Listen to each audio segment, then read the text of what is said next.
Good afternoon. Thank you all for coming. I'm Corporal Julie Yingling, the Public Information Officer for the St. Mary's County Sheriff's Office. As you know, we're here to discuss a case of threats of mass violence. With me today to discuss this case will be Superintendent for St. Mary's County Public Schools, Dr. Scott Smith, Sheriff of St. Mary's County Sheriff's Office, Tim Cameron, State's Attorney for St. Mary's County, Richard Fritz. And without further ado, if you could start the slideshow.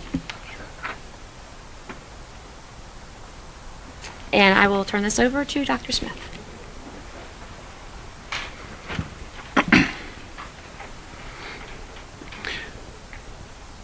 In this time when tensions are running so high across the nation, our first priority is keeping kids safe at school. Last week we held a school safety information night, and we stressed, if you see something, say something. Our best measure against those intending harm is to proactively identify risk and take action before tragedy occurs. We do this by sharing information with the proper authority as quickly as possible.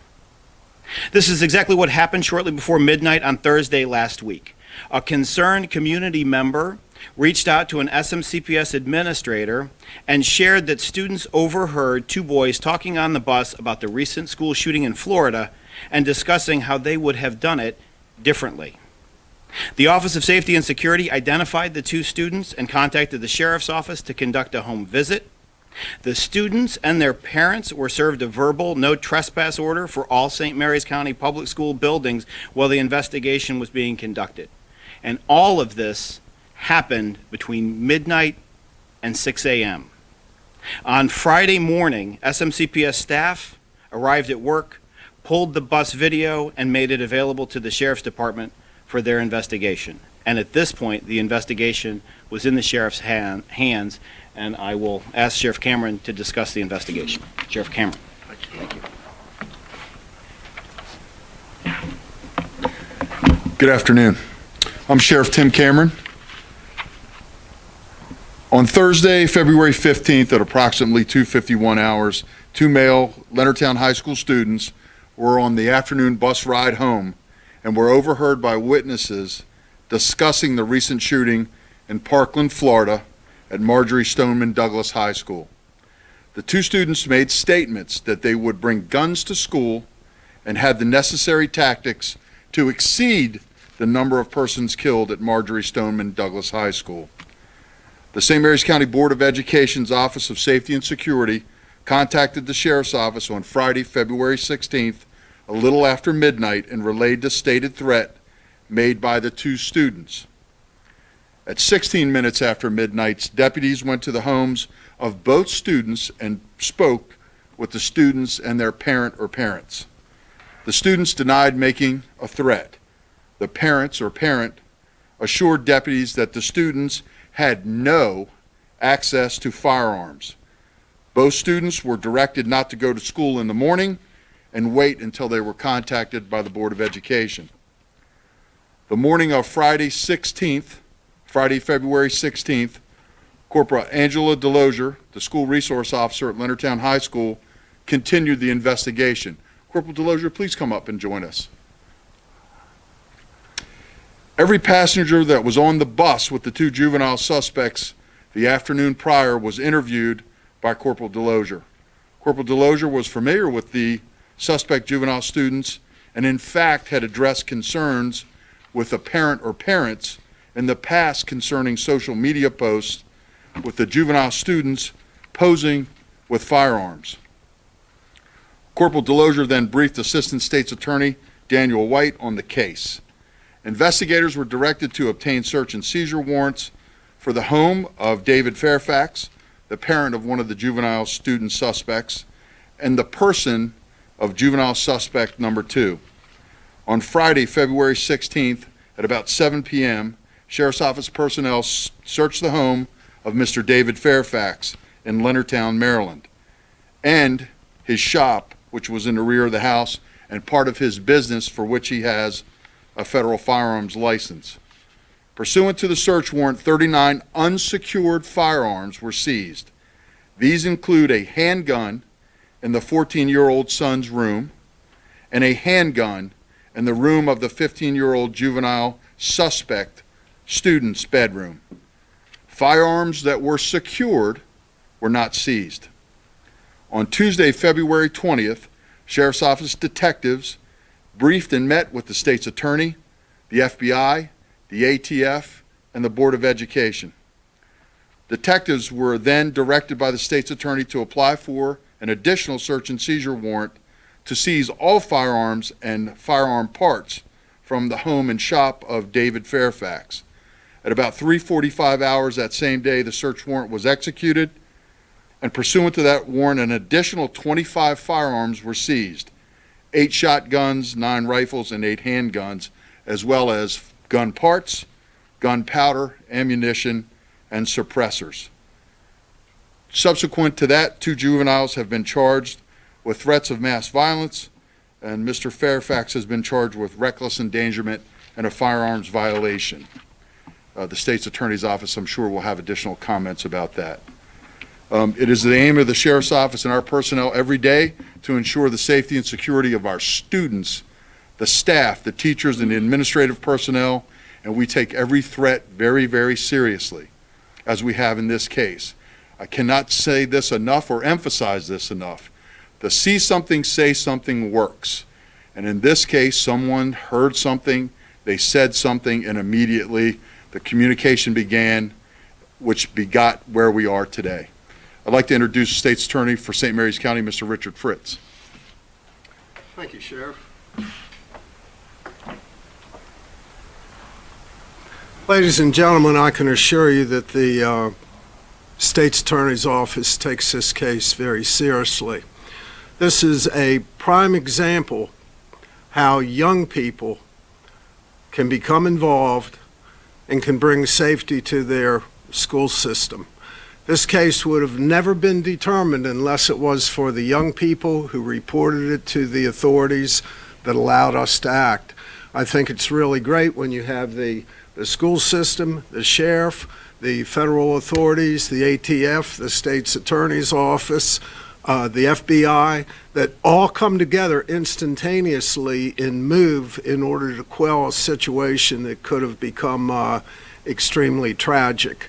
One of the most important things that we sought immediately was to remove all firearms from the area in which this child could access them. When we went to the residence, not only were there many loose firearms lying around that he could access, but in the back of the house where the father maintained his shed, that was really unsecure. Anybody in the neighborhood who wanted to break and enter, wanted to walk by and check out an AR-15, probably would have had the ability to do so. The father was charged with reckless endangerment, part as a result of the manner in which he was storing his weapons in an unsecured environment in which anybody could access. The child has in fact been charged with a threat of mass destruction. If he would have entered into that school, he could have in fact created some very tragic situations. So again, I'd like to thank all the players, but most of all the students and the parents who have supported their young children and in fact encouraged them. As is stated, if you see something, say something, because we cannot do this without you, and we do not like to show up to a scene where mass destruction has been rendered to learn that perhaps 2 or 3 students could have stopped it by only saying one word. And again, as I've indicated, we take these charges very seriously, and we plan on prosecuting as hard as we can in order to obtain convictions. And hopefully upon obtaining those convictions, we can yank his federal firearms license. Thank you.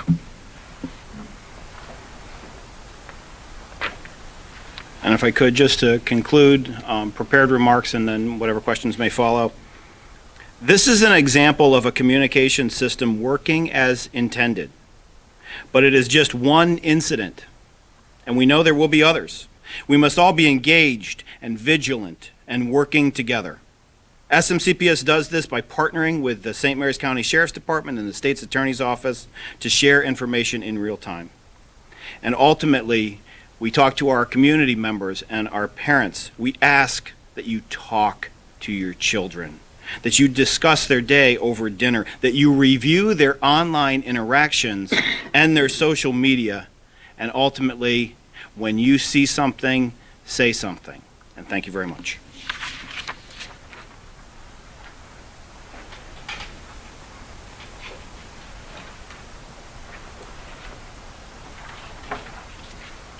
There is a little bit of time for questions, and if anybody has anything. Yes. Can you say what line of business, what the father's business was, and would these firearms be part of his business or part of the carrying on of his business? Yeah, Mr. Fairfax has employment outside the home, I believe, on the Naval Air Station or connected to the Naval Air Station. His federal firearms license would be an aside from his primary employment. Is it security or something? I don't know. I don't know that. But, I mean, he didn't run a gun shop or like was he fixing weapons or anything like that at all? That is part and parcel of this investigation, which will continue. Is this a search warrant just for one house? Just for one house, and an additional warrant for the person, the body of the juvenile suspect number 2. Is the gentleman you're looking for, and you're still looking for the adult, is he the father of the 2 children? He is the father of one, and I'll let the state's attorney speak to the charges. I believe that the adult, Mr. Fairfax, has been charged. Both kids were living in that house? No, only one. Okay, did you say you found guns in both the children's? In the Fairfax home, there are 2 juveniles, 2 sons that live there. We found firearms, handguns, in both their rooms, Okay. unsecured. And one last question. Can you talk about, did they make any specific threats to come to the school, to shoot up the school on social media or to anyone, as far as you know? There were some social media posts, and I will divert to Corporal Delosier to speak to the social media posts.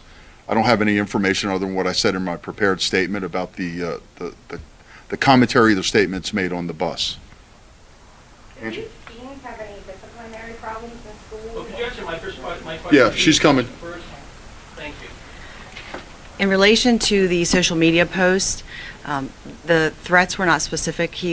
One of the juveniles was actually posting with the firearms and indicated that 2018 would be lit with a gang. As far as your other question, could you just restate that for me so I make sure I answer it? Last question about the vote, so thank you very much. You're welcome. Thanks. Corporal, did you make any contact with them after these concerns were raised about the post? Was this before all of this happened? This was earlier, right? This was earlier, yes. Had you made any contact with them or their parents, the 2 suspects, upon coming out about this post? Essentially, the posts are part of the investigation. So the juveniles have been interviewed at this time, but that's still it's still ongoing. Part of this investigation? Correct. No contact before this statement? There are prior incidents, not of this magnitude, and they were addressed on that occasion, correct? So they were? Yes. Again, did they have any disciplinary problems in school, or you mentioned that they were addressed? How were they addressed? So as far as speaking to specific disciplinary concerns with individual students, we're not going to comment on that at this time. I will tell you that anything that's reported is fully investigated and consequences are appropriately assigned. And as far as this most recent incident, the children will have their due process. They will have their opportunity, just as every student does in St. Mary's County Public Schools, to have a fair and impartial hearing of the evidence as it's presented. That comes after the work with the Sheriff's Department and the State's Attorney's Office. And in the meantime, they're not allowed back at the Charles County Public Schools? Well, St. Mary's County. So if they're looking to transfer, that's something that Kim Hill will have to. As the matter is, I cannot speak to the disposition of the discipline for the children, but I can tell you that we are following up absolutely and explicitly our code of conduct. Anybody else have any further questions? Yes. Do you have like a zero tolerance policy on any of the social media postings such as this? Like, you know, how often do we see these type of postings and are people following up on posting like this?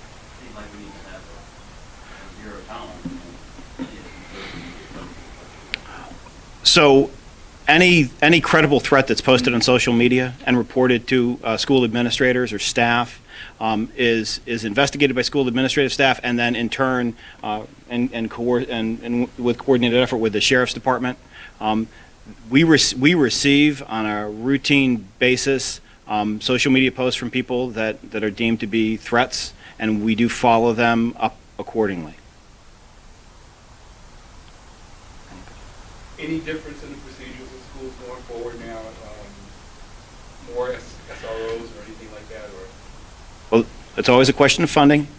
I will tell you that what we are becoming is exceptionally well practiced in communicating with one another, and quite comfortable with rousing one another out of bed. I have the Director of Safety and Security back there, Mr. Mike Wyant, and it is routine, and we were discussing before we came out several times, every single month. We have something that happens in the middle of the night, and we are assembling ourselves after midnight, and then we are making a phone call to the sheriff's office and the duty desk to handle something that's come up. So we are going to continue to do all the work that we have done. We're going to continue the relationships that we have done. We have, after the safety and security night, one of the things that the parents said was that they wanted to make sure that when somebody navigates to the SMCPS website, that it's very easy to see where to report any incident that they may have encountered. And so actually, I'm going to stop from the PowerPoint of guns and focus on. So on our school system web page, we've built a gigantic, big blue button that says, if you see something, say something, click here, and that takes you right through our reporting software. And if you make a report using that software, it immediately goes out to a wide variety of staff, and it is truly monitored 24 hours a day, 7 days a week. Somebody will see it and then rouse the team, and we will move into communicating how best to address the issue that's brought forward. Was this investigation at all related to the threats today at Great Mills High School and Esperanza? No. So today, across, and this is not just the St. Mary's County Public Schools. This is something that has happened across the state. We have Mr. Ed Clark, director from the Center for Maryland School Safety. We're seeing a lot of Facebook or Snapchat posts that are very vague about some perceived threat. We were informed last night of somebody had a Snapchat screenshot that said they were going to come and there's going to be a shooting at Great Mills High School. Very nonspecific, very vague. That got sent far and wide to pretty much every child that has a Snapchat account. And then sometime after 5 a.m. or 6 a.m., the post got changed, and instead of Great Mills High School, it then said Esperanza Middle School, and so then that followed. We do have some students legitimately upset about this and seeing this as a legitimate threat. We are working with the sheriff's office to run down the source, but it's truly a challenge to wade through all of that noise to say what is a credible threat that has to be actionable right now. We have to move on it, and then what becomes more or less a prank or somebody not truly understanding the gravity of what they're doing, sending stuff around on their Snapchat accounts. Again, I go back to the last statement. The truest partner and the best partner and the most important partner we have are parents in their homes with their children. We have 18,000 kids. We have 36,000 parents. And if everybody is aware of what their children are doing during the day, what their children are doing in the evening, what their children are doing on their phones, if everybody is taking their phones away after 8 o'clock at night and putting them in a charger stand and letting kids be kids, we probably get a good night's sleep. Thank you. I thank you very much for your attention, and hopefully we won't be gathering together again for this purpose. Thanks.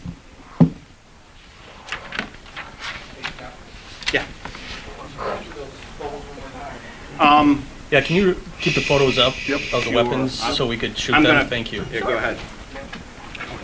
We will keep them rolling. So you don't want to get pictures of my big button, you want to get pictures of the, All right, okay.